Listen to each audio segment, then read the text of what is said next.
Welcome to Manager Tools. Today's show, Contract Employee One-on-Ones, Part 1. Did you know that Manager Tools individual license holders have access to special conference calls where you get to ask the questions you want, the ones that you need answers to? Did you also know that individual licensees get an additional weekly email from Mark, Things I Think, with his more recent thoughts on management and professionalism? Many members tell us that out of the hundreds of emails they get each week, Things I Think is their favorite. There are a lot of other benefits to an individual license. Check them out at www.manager-tools.com. All right, folks, on with the show.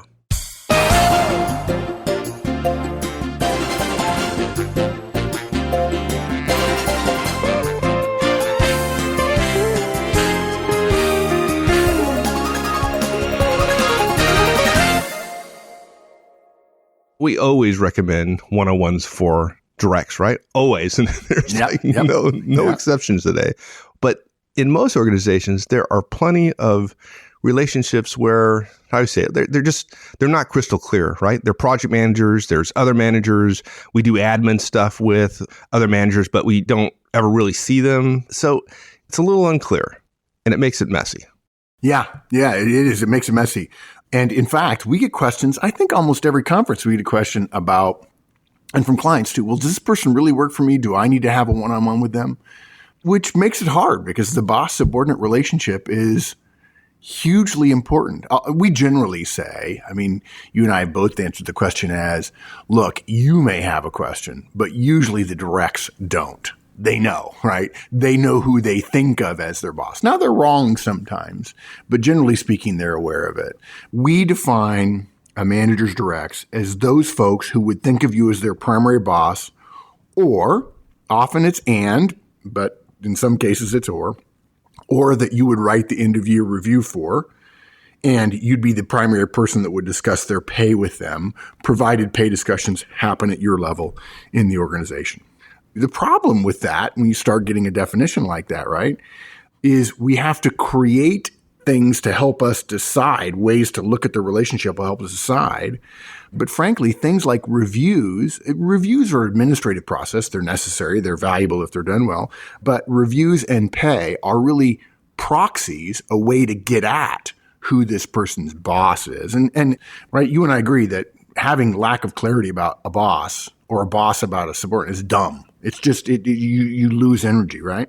What really matters, and frankly, this is confusing as well, is whom do you supervise whose work makes a significant difference in your ability to deliver the results that the organization needs, right? Right. That's really what it boils down to. If you supervise their work in an appreciable way and they contribute to the outcomes that you deliver for the organization, that's a way to think about someone as being a direct. Right. Which opens the door completely wide open to contract employees. Yeah, right? Exactly. Yeah. You supervise their work and they do make a significant difference in your outcome. And yet you and I both know that the standard is, contract employees are, we call them contract workers. In fact, I have to catch myself. I've said contract employees in many client locations, but I don't want to confuse people here. So we're going to try to say contractor or contract workers.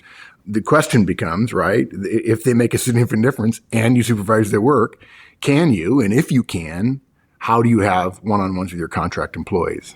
And then also, we got to be considerate. There are laws about the difference between employees and contract workers. And there are rare cases where a manager could engage in behaviors that would blur that line, which some people wouldn't like very much. Right, exactly.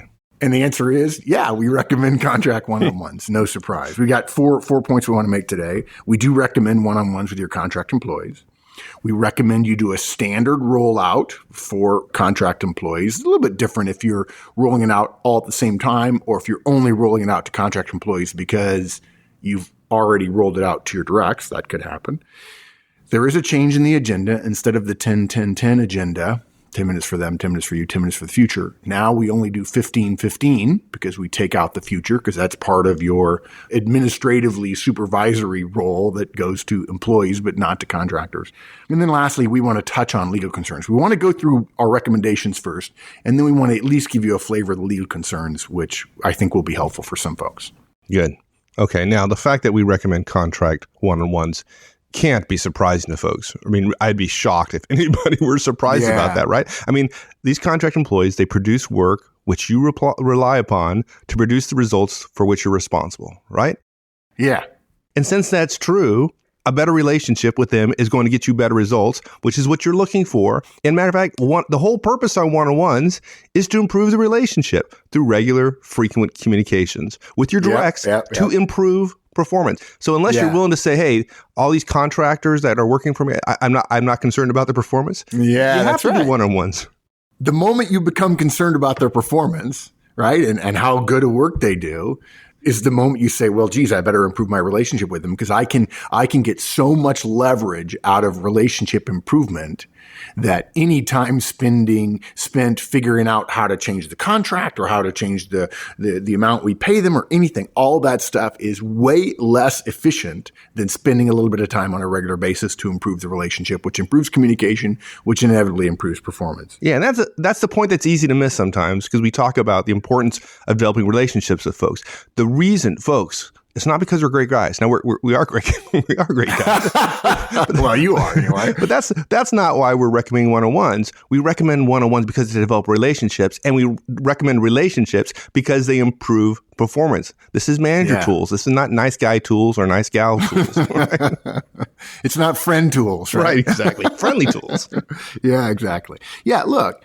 To be fair, some people will say, well, HR told me not to. And we're going to talk about the legal ramifications there. But remember, your company is, while it certainly is bound in all cases by some legal requirements, your company's primary purpose is to perform work in a way that delivers enough value that you can charge people money for that value, and continue to sustain the company. The great thing about the modern world and capitalistic societies, and particularly democratic capitalistic societies, is the specialization of labor that large organizations allow, because large organizations can produce a great deal more productivity overall than small organizations can, in terms of the number of people they serve and so on.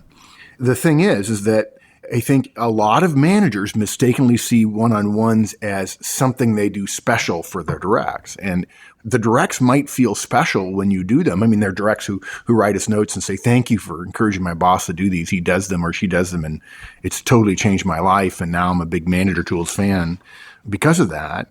That it's true. It's a benefit, but that's not the reason you do them.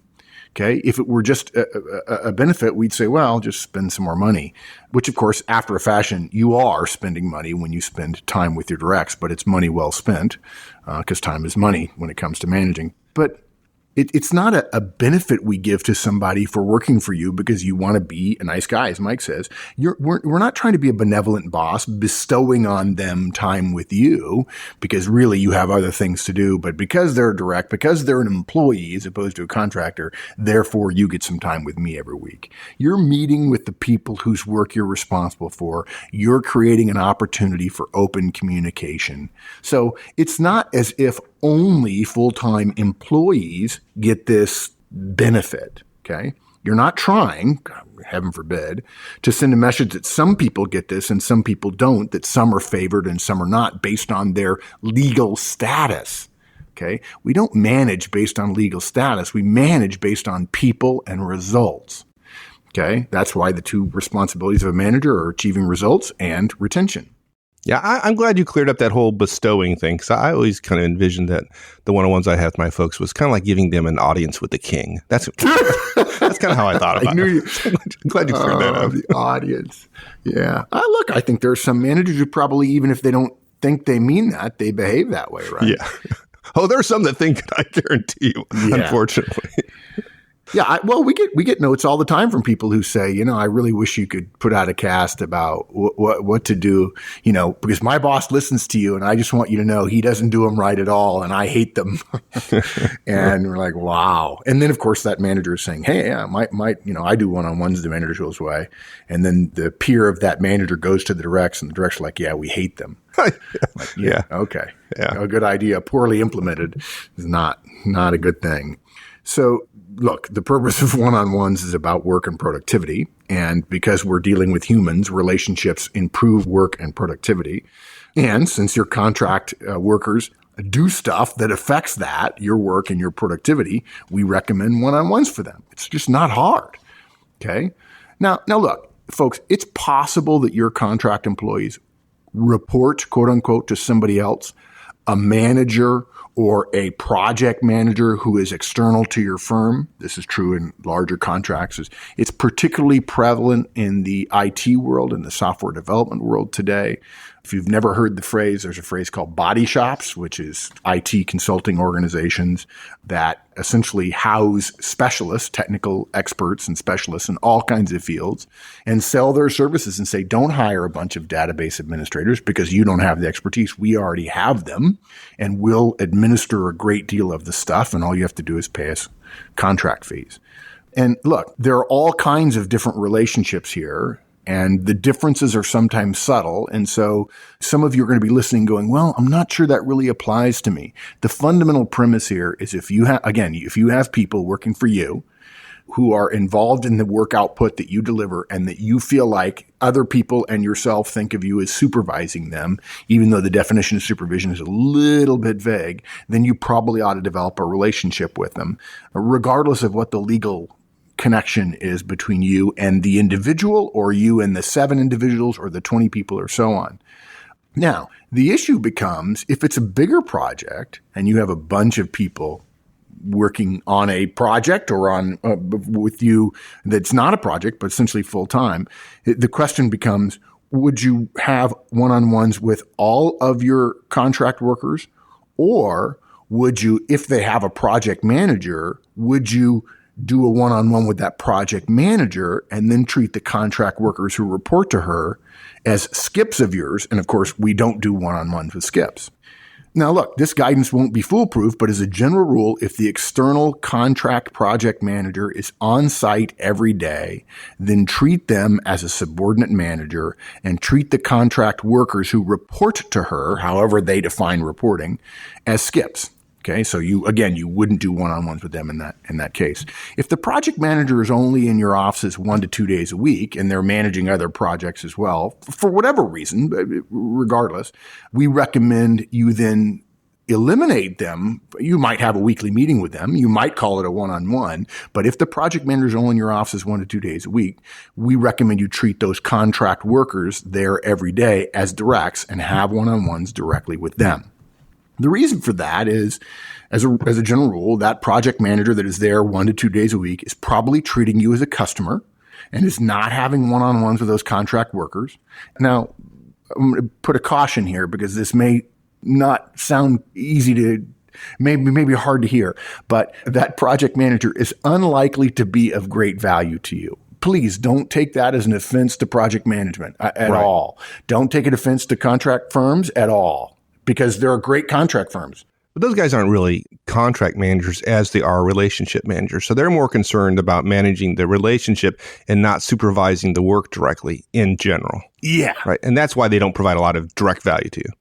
Yeah, the only reason I didn't say relationship manager, though, dude, is because if I say relationship manager, people are going to look for that title. And I think the far more likely title is project manager. I'm your project manager on this. Yeah, right. But they're not managing projects. They're managing the relationship, right? I mean, whether you call them that or not, right?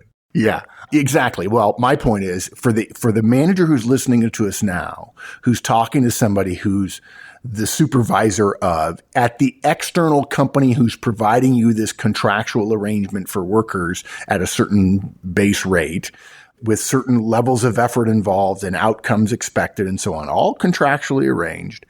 It's most likely that person would call themselves a project manager because in the project manager world, they can have 5 or 6 or 7 projects. They won't call themselves a relationship manager. And if we tell managers, look for a relationship manager, there'll be people who, if you say to a project manager, well, you're a relationship manager, right? And they'll say, well, no, actually, I'm the project manager, because they want to be perceived as someone who can influence the work rather than just influencing you as the customer who quote unquote employees, they're contractors. Yeah, and they want to be perceived that way, and they also want to bill you as a project manager versus a relationship manager. Exactly, sure, because project managers do actual work. Yeah, exactly. Yeah, exactly. Yeah. So your point is, and much like management, don't pay attention to the title. Look at their behavior, right? And exactly. True project managers are going to behave different than somebody who has a title project manager, but is in fact really just managing the relationship. Yeah. And to be clear, if they in fact have a project manager title, but they're only there one day a week, then they are a relationship manager. And here's the issue. The project manager there 1 to 2 days a week, treating you as a customer, okay, is not having one-on-one with those contract workers, is unlikely to be of great value. Here's why. Now, look, some of them are quite good. Most, though, and listen carefully here, don't add a lot of value to the work your team does day in and day out. Too much work happens every day for someone to be on site 1 day a week and know enough of the details to make a difference. It's a bad idea to believe that you have to manage your daily contract workers through a project manager that is there 1 day or even 2 days a week. Now, look, that kind of thinking of, well, you just let me know and I'll take care of it. That kind of thinking perhaps benefits the contract company. They get to play buffer. They get to, they think that they're controlling communications between you and their contractors. But those ideas are for their benefit and fly in the face of the reason for the relationship in the first place, which is achieving results for your organization. Now, look, let's take the other side. If your project manager is on site, and to be fair to Mike's point about behavior, let's pay attention to behavior. Even if they're called a relationship manager, if they're there every day managing a team or being the manager, quote unquote, of 3 to 5 to 7 to 10 to 15 to 20 people, then you might choose to decide, and we probably would recommend, by the way, not if they're managing 8 other projects in the organization for 8 other managers and they're in the office every day, but they're only spending a couple of hours managing your people, then that would be different, okay? But basically, if you do decide that you're going to have a one-on-one with them and then you treat the contract workers as skips, that's totally fine. Now, here's where we get into a little bit of legalese. You can't mandate that a project manager working for you that you decide to have a one-on-one with and then therefore not have one-on-ones with their workers, the contractors. You can't mandate that they have one-on-ones with their workers because that would be controlling them. And again, we're going to talk about the legalistic part of this later on. That would be mandating how they work, which is generally crossing the line between contract worker and employer. Or I'm sorry, between contract worker and employee. Yeah. Now, look, I'm going to take this a little bit further. I know this is probably beating a horse here, but we don't generally believe in managers making obvious distinctions between employees and contract workers, okay? We've talked about project managers here for a bit, but go back to the fundamental thing about why might somebody choose not to do one-on-ones, a la Mike's comment about an audience with the king bestowing something on. Why wouldn't you do one-on-ones with contractors as opposed to doing them just with your directs? We don't want you to make obvious distinctions between employees and contract workers if, in fact, those contract workers' output is related directly to the kind of results you're responsible for. Look, despite what you call them, both groups, if you want to group them, are helping you in the organization. And there's no question that, to Mike's point earlier, some amount of regular, frequent, professional, open communication is going to produce better results. Okay. And in fact, what's interesting about this is people say, no, I really can't do that. HR says I shouldn't do that. That does happen, 5 or 10% of the time. And so we'll talk about it more later. But what's funny about it is then people say, yeah, contract employees, they're always upset and they don't feel like they're in the know and they feel like they're treated poorly. You want to change that. You want to get more out of them. Contract one-on-ones are the way to do it. There's a general approach that companies and managers make the distinction even more obvious. It's totally wrong-headed. This happened to me when I've consulted. I've seen it happen to contract workers all the time. There are meetings at least once a month, sometimes more often, that are employees only. Look, the contract employees end up hearing everything anyway, but the process of separation isn't helpful to their effectiveness with you. And if you want to make the distinction more clear, they will make the distinction more clear to you in terms of what you can tell them to do and whether or not they go complain to their project manager every time you ask them to change something or do something different. Now, part of the reason I think, well, we know that companies and managers make the distinction between types of workers more obvious is driven initially by legal concerns. It's still wrongheaded. What happened is some lawyer at senior levels suggests that there's some risk if any part of a meeting reveals company results, numbers, plans, whatever. And the risk is that contract employees are not bound by certain rules and laws regarding sharing of information that employees are. Okay.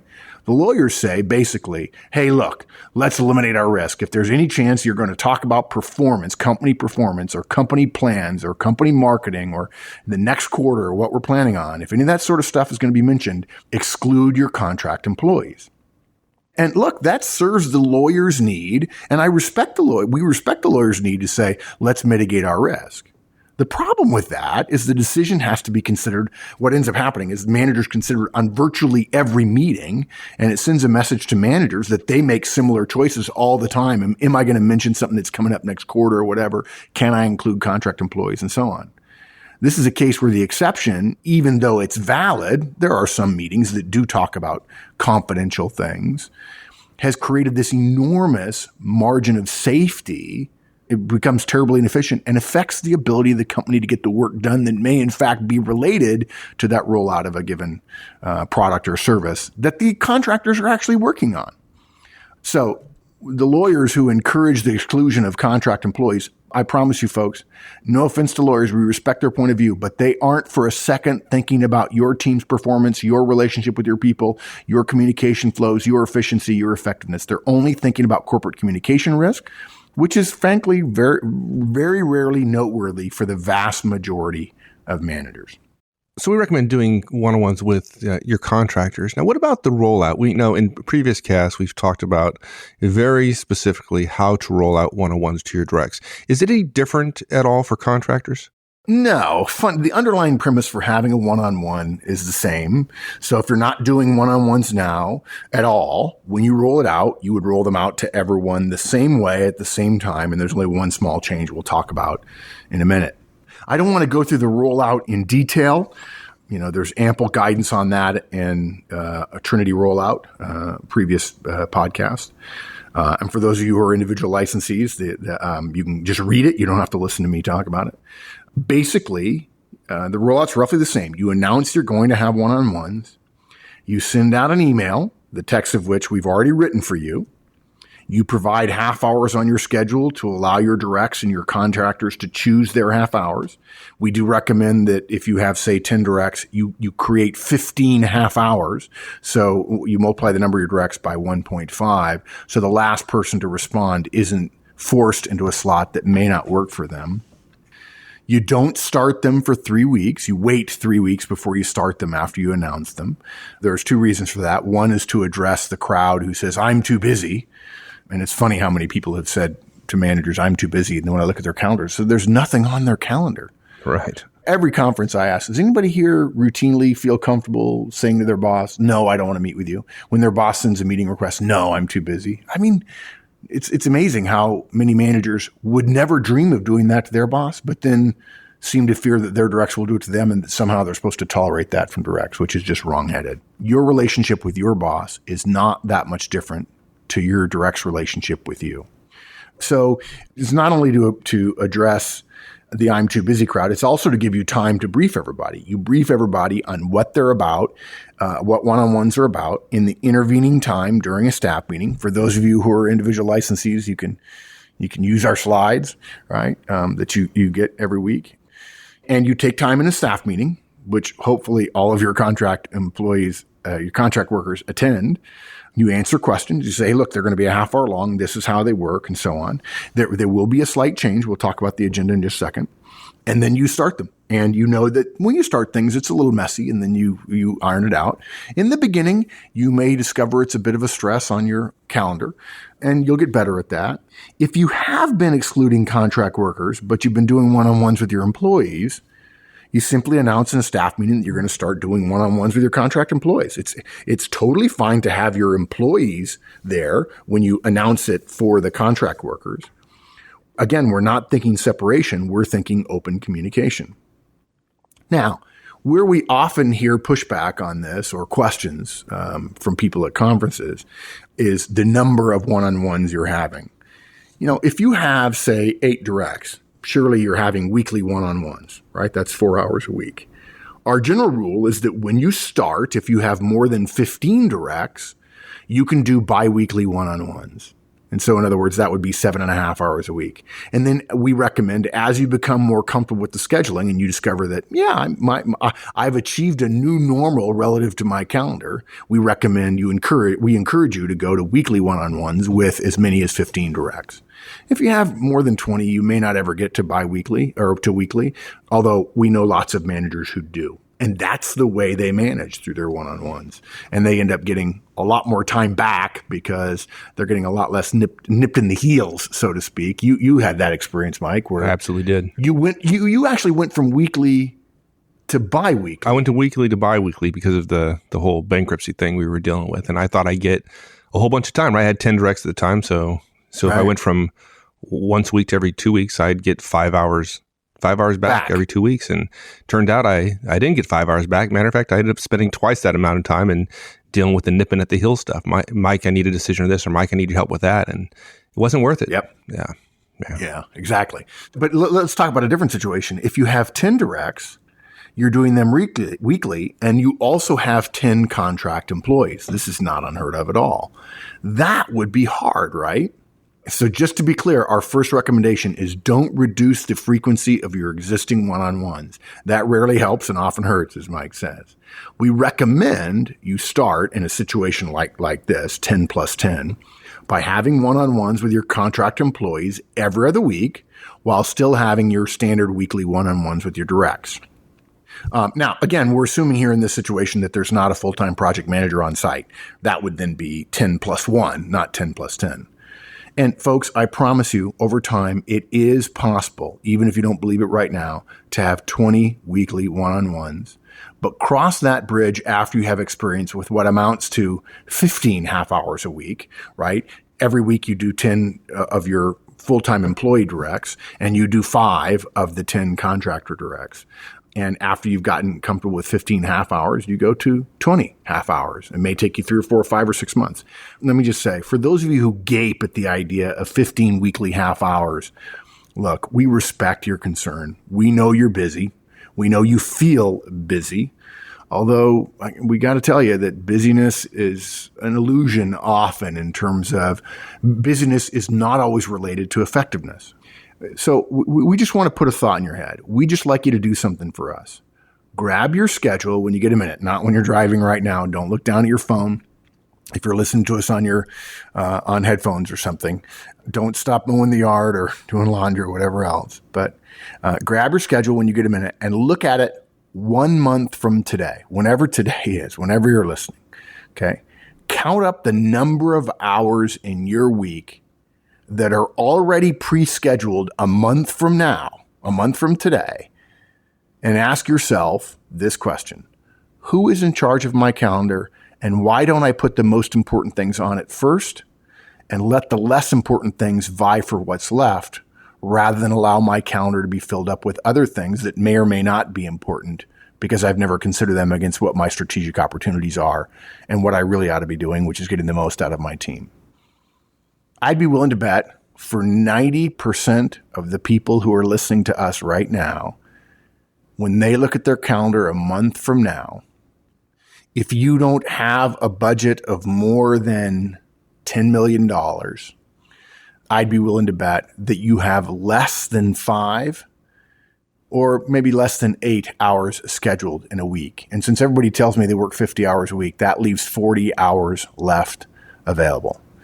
Then really it becomes a question of putting the big rocks into the jar first, rather than letting the sand fill up the jar and then complaining the big rocks don't fill in. Right. And there's no bigger rock than a one-on-one, frankly. That's my experience. Yeah, exactly. Right. Yep.